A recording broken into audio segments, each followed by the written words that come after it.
안녕하세요. 오늘 인바디의 사용법과 분석 방법을 알려드릴 메나테크 영업부 진우종, 양영규 대리 인사드립니다.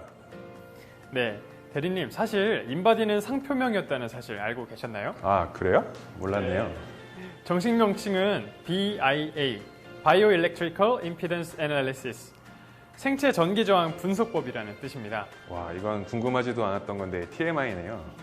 네, 우리 몸에 미세한 전류를 흘려보내서 체성분을 분석하는 겁니다. 전류를 보내면 몸이 막 찌릿찌릿하거나 그러진 않나요?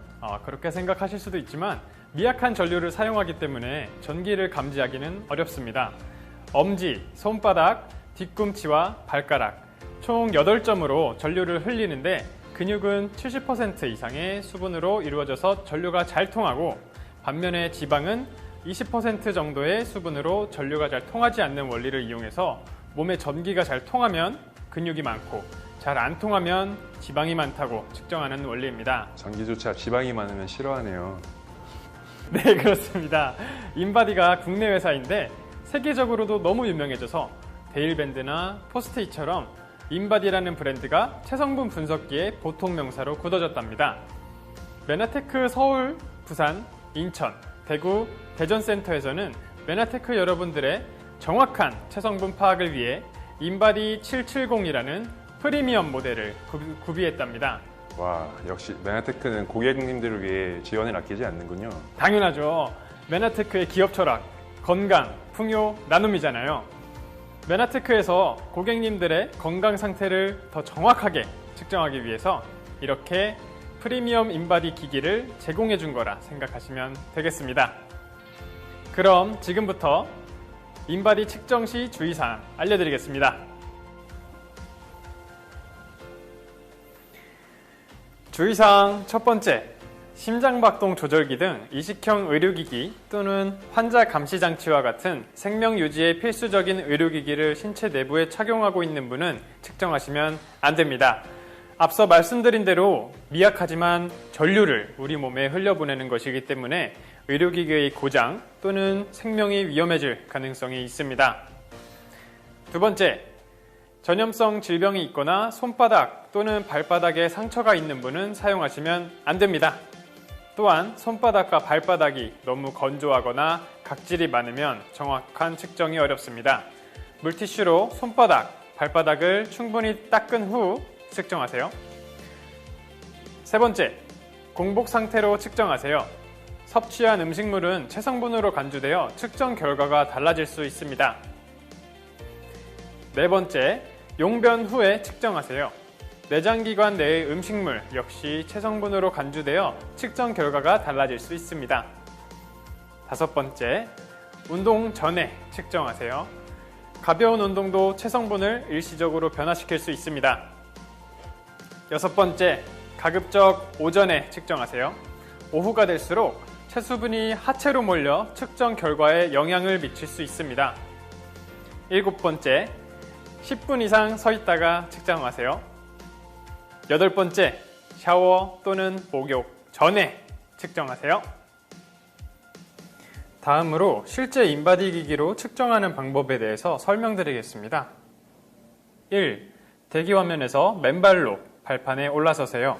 손잡이는 아직 잡지 마세요. 2. 체중 측정이 시작됩니다. 3. 체중 측정이 완료되면 회원번호를 입력하세요. 4. 검사자의 휴대폰 번호와 신장, 만 나이, 성별을 입력하세요. 5. 검사 자세를 취합니다. 맨발로 뒤꿈치를 발 전극 끝에 맞춰 서세요. 엄지는 타원 부분에 접촉시키고 나머지 모든 손가락으로 손잡이를 감싸주세요. 겨드랑이를 벌리고 팔을 쭉 펴세요. 6. 말씀하시지 마시고 가만히 기다려주세요. 45초 정도가 소요됩니다. 지금까지 인바디 측정 방법에 대해서 알아보셨는데요. 분석 방법도 궁금하지 않으신가요?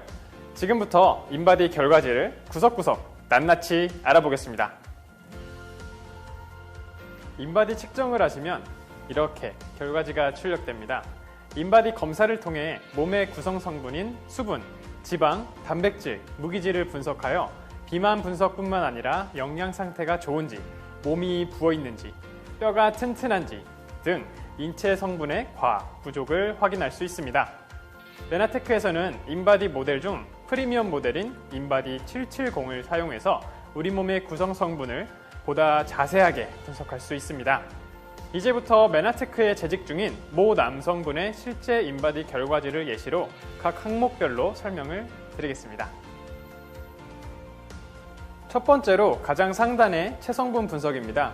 우리 몸은 표에서처럼 체수분, 단백질, 무기질, 체지방으로 구성되어 있습니다.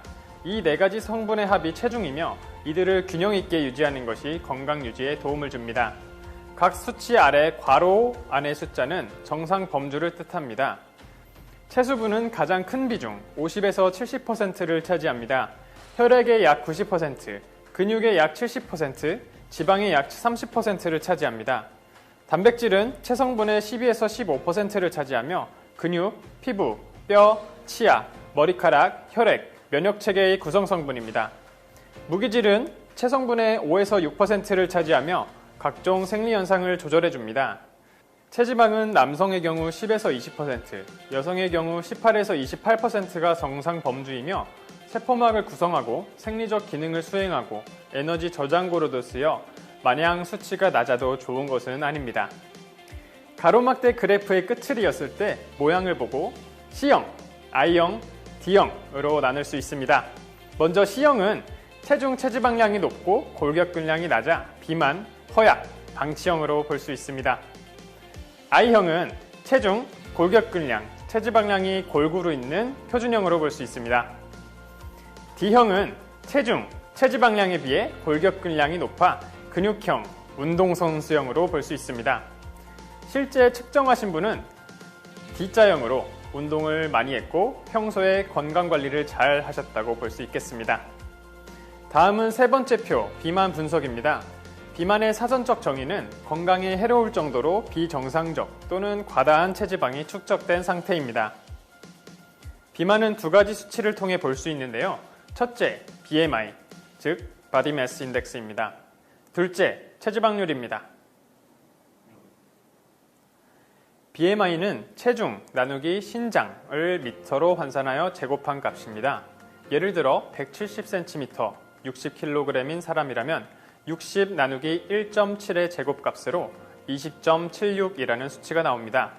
BMI의 관점에서 볼 때 정상 체중은 18.5에서 23이므로 170cm에 60kg이라면 정상 범위에 해당한다고 볼 수 있겠습니다. 하지만 BMI는 키와 체중으로만 비만을 판단하기 때문에 근육량이 많으면 과체중이나 비만에 해당하는 수치가 나올 수 있다는 한계점이 있습니다. 비만 측정의 두 번째 방법은 체지방률을 이용한 비만 판정입니다. 남성은 10에서 20%가 표준, 20에서 25%는 과체중, 25%를 초과하면 비만으로 봅니다. 여성은 18에서 28%가 표준, 28에서 33%는 과체중, 33%를 초과하면 비만으로 봅니다.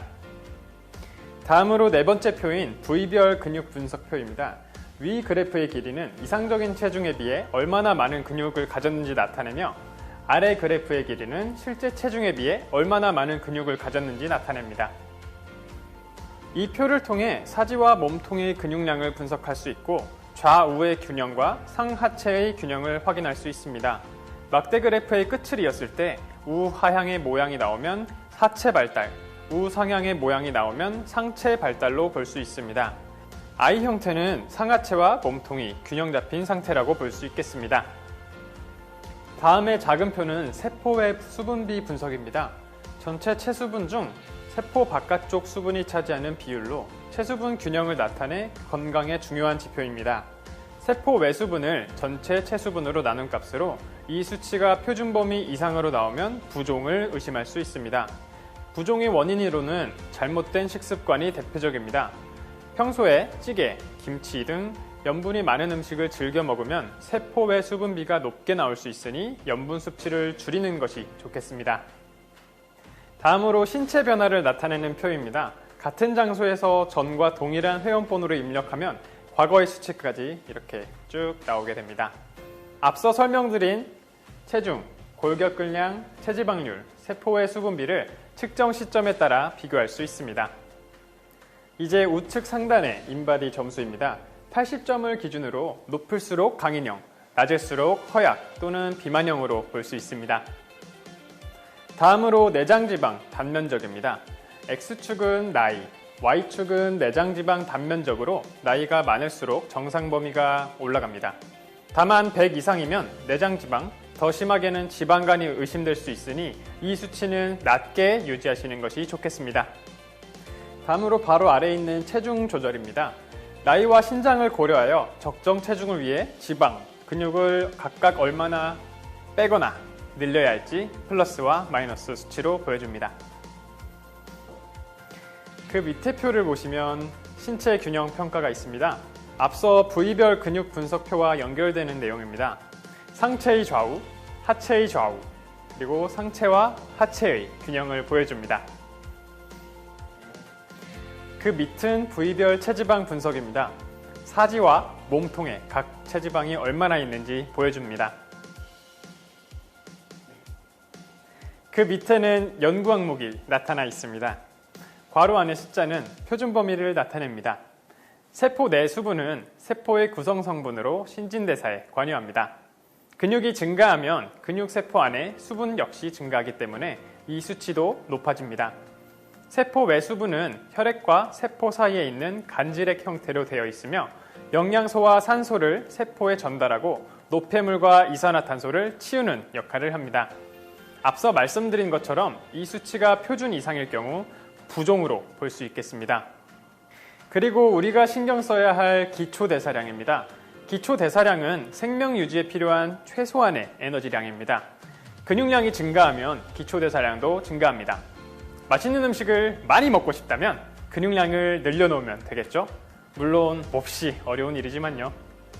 하루에 필요한 에너지는 기초대사량 곱하기 활동 개수로 계산할 수 있는데 활동량이 적은 직장인 같은 경우 기초대사량 곱하기 1.2 내지 1.3을 하고 하루 섭취 칼로리를 그 정도로 하는 것이 체중 유지에 도움이 되겠습니다. 부위별 위상각은 측정자의 나이를 고려해 세포 또는 세포막의 건강 상태를 나타냅니다. 체성분을 분석하는 원리로 우리 몸에 전류를 흘려보낸다고 했는데요. 세포막으로부터 발생하는 전류의 저항을 각도로 표현한 값입니다. 아래 보시는 것처럼 4에서 10이 정상 범위입니다.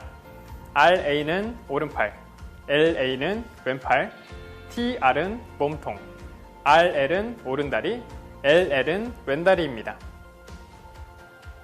네, 드디어 마지막 표인 임피던스입니다. KHG, 킬로헤르츠는 교류 또는 전자파 주파수의 단위로 1000Hz와 동일합니다. 이 표에서 중요한 것은 각 부의 수치가 아래로 갈수록 점점 낮아지느냐입니다. 높은 킬로헤르츠로 갈수록 수치가 낮게 나와야 체성분 측정이 신뢰도 있게 정상적으로 이루어졌다고 볼 수 있겠습니다. 모바일 앱을 다운받으시면 더 간편하게 인바디 결과를 확인하실 수 있습니다. 자세한 상담은 MBC에서 도와드리겠습니다. 네, 메나테크 여러분, 인바디에 대한 자세한 설명 잘 들으셨나요? 어렵고 생소한 내용도 많았을 것 같습니다.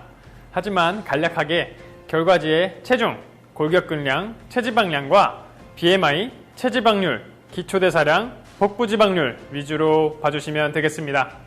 메나테크 여러분, 모두 인바디 기기로 정확한 체성분 측정하셔서 더 건강해지시길 바랍니다.